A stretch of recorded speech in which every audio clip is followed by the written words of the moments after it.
دین کے ہر عمل کو اپنی آج کی اس دنیا کی زندگی سے متعلق کیجئے۔ دین ہمارے گھر میں ہونے والی ڈسکشنز کا ایک مستقل موضوع ہونا چاہیے، شکایت کے طور پہ نہیں۔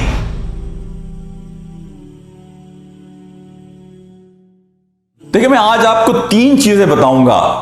کہ وہ 3 چیزیں اگر ہم کرتے ہیں تو اس کے نتیجے میں ہم دین کو اپنے سے متعلق بھی رکھ سکیں گے اور مؤثر بھی رکھ سکیں گے، اور پھر ہمیں وہ حلاوت بھی حاصل ہوگی کہ جو دین پر عمل کرنے کے نتیجے میں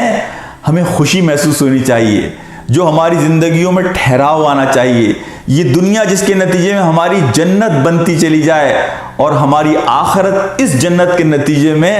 جنت بن جائے۔ میرے بھائیوں، دوستوں اور ساتھیوں، میں پہلی چیز آپ سے یہ کہوں گا کہ اپنے گھروں میں دین کے موضوع پر گفتگو کیا کیجئے۔ دیکھیں، دین ہمارے گھر میں ہونے والی ڈسکشنز کا ایک مستقل موضوع ہونا چاہیے، شکایت کے طور پہ نہیں کہ ہم فلاں کی شکایت کریں اور کسی مولوی صاحب کی شکایت کریں اور دنیا کے اس پار کیا ہو رہا ہے اسلام کے حوالے سے اس کی شکایت کریں، نہیں۔ ایک پروڈکٹیو، ایک صحت مند گفتگو کہ ہم اپنے دین کو کس طرح بہتر کریں، ہم اپنی نمازوں کو کس طرح بہتر کریں، ہم قرآن سے اپنے تعلق کو کیسے بہتر کریں۔ دیکھیں، انگلش کا جو ایک قول ہے، out of sight out of mind, کہ جو چیزیں آپ کو نظر نہیں آتی وہ آہستہ آہستہ آپ کے ذہنوں سے بھی غائب ہو جاتی ہیں۔ میں اس کی ایک مثال دیتا ہوں آپ کو کہ کوکا کولا کمپنی ہے، ہر آدمی دنیا کا بچہ کوک جانتا ہے، لیکن کوکا کولا کمپنی آج بھی ملینز آف ڈالر اپنے اشتہارات پر خرچ کرتی ہے، اپنی ایڈورٹائزمنٹ پہ خرچ کرتی ہے، اپنی پبلسٹی پہ خرچ کرتی ہے، اس لیے کہ انہیں معلوم ہے کہ اگر لوگوں کی نظروں سے ہماری پروڈکٹ اوجھل ہو گئی، غائب ہو گئی، تو اس بات کے امکانات ہیں کہ وہ ان کے ذہنوں سے بھی اوجھل ہو جائے گی، غائب ہو جائے گی۔ تو یہ ایک اصول ہے کہ out of sight out of mind, اپنے گھروں میں صحت مند گفتگو کا ایک مستقل موضوع جو ترجیح ہونی چاہیے ہماری زندگی کی، وہ دین ہونا چاہیے۔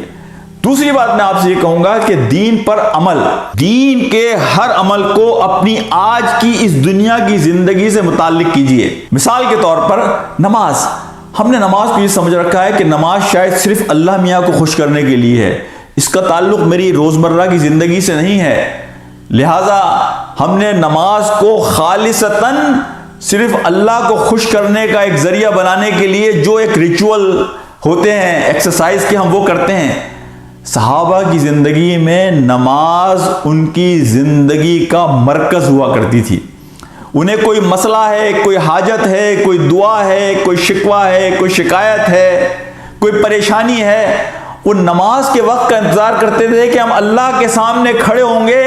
تو ہم اللہ کے سامنے اپنی دعاؤں کو، اپنی حاجتوں کو، اپنی شکایتوں کو، اپنی پریشانیوں کو رکھیں گے۔ نماز انفرادی ملاقات ہے، ون آن ون ملاقات ہے ایک بندے کی اور اللہ کی۔ نماز مناجات ہیں۔ میرے بھائیوں، دوستوں، ساتھیوں، نماز کے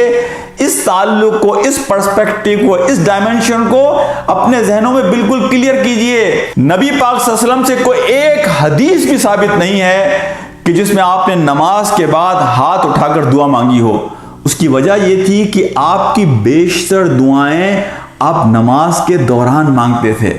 اپنے رکوع میں، اپنے سجدے میں، اپنے جلسے میں، اپنے قیام میں۔ یہ وہ اوقات ہیں کہ جب آپ اللہ کے قریب ترین حالت میں ہیں۔ نماز مومن کی معراج اسی لیے کہی گئی کہ یہ وہ حالت ہے جس میں بندہ اپنے رب سے قریب ترین حالت میں ہوتا ہے۔ اسی لیے ابن قیم رحمۃ اللہ علیہ نے ایک بات کہی کہ عجیب معاملہ ہے مسلمانوں کا کہ یہ ایسا ہے کہ جیسے ایک بادشاہ کے پاس آپ گئے ملاقات کے لیے ون آن ون، بادشاہ کی پوری توجہ آپ کی طرف ہے، آپ بادشاہ سے ملاقات کے دوران نہ اس سے کچھ مانگتے ہیں، نہ اس سے کوئی سوال کرتے ہیں، نہ اپنی کوئی پریشانی پیش کرتے ہیں، اور جب بادشاہ کے دربار سے نکل کے باہر آ جاتے ہیں، دروازہ بند ہو جاتا ہے، تو پھر آپ کو یاد آتا ہے، ارے میں نے یہ نہیں مانگا، میں یہ مانگ لیتا، میں نے یہ نہیں کہا۔ ابن قیم کہتے ہیں کہ ہمارا معاملہ بالکل یہی ہے کہ نماز میں جب ہم اللہ کے قریب ترین ہوتے ہیں تو ہم اللہ سے مانگتے نہیں ہیں، اور نماز کے بعد پھر ہمیں ساری چیزیں یاد آتی ہیں۔ میں یہ نہیں کہتا کہ نماز کے بعد نہیں مانگنا چاہیے، لیکن بات یہ ہے میرے بھائیوں، دوستوں، ساتھیوں اور میری بہنوں کہ نماز کی حالت میں نبی پاک صلی اللہ علیہ وسلم نے جو دعائیں ہمیں سکھائی ہیں، نبی پاک صلی اللہ علیہ وسلم کا جو طریقہ تھا، اس طریقے کے مطابق ہم اپنی حاجتوں کو، اپنی ضرورتوں کو اللہ کے سامنے پیش کریں۔ نماز کی حالت میں تو اللہ میرا گواہ ہے کہ ہمارا سجدہ پھر 1 منٹ کا نہیں ہوگا، ہمارا سجدہ پھر 5 منٹ کا نہیں ہوگا، ہمارا سجدہ 10 منٹ کا نہیں ہوگا۔ ہمارے سجدے ایسے ہوں گے کہ ہمیں ٹائم کا پتہ ہی نہیں چلے گا، اس لیے کہ وہاں میں اللہ سے مناجات کر رہا ہوں، اپنے سجدے میں اللہ سے ملاقات کر رہا ہوں، اپنے سجدے میں اللہ کے سامنے اپنی ضرورتوں کو پیش کر رہا ہوں، اور اپنی دل کی زبان سے، دل کی کوئی زبان نہیں ہوتی، دل کی اپنی ایک زبان ہے، اپنی دل کی زبان سے اللہ کے سامنے اپنی حاجتوں کو، ضرورتوں کو پیش کیجئے۔ نماز کا اپنی روزمرہ کی زندگی سے ایک تعلق پیدا کیجئے۔ نماز یہی وہ چیز ہے کہ جو اللہ اور بندے کے درمیان ایک رابطے کا ذریعہ ہے، اور اللہ ہی کے سامنے نبی پاک صلی اللہ علیہ وسلم کو جب بھی کوئی حاجت پیش آتی تھی، آپ نماز کے لیے کھڑے ہو جاتے تھے۔ نماز آپ کی آنکھوں کی ٹھنڈک تھی، نماز آپ کے دل کا سکون تھی، نماز آپ کا اللہ سے رابطے کا بہترین ذریعہ تھی، اور نبی پاک صلی اللہ علیہ وسلم ہمارے لیے رول ماڈل ہیں۔ ہمیں اس رول ماڈل کو اختیار کرنا چاہیے۔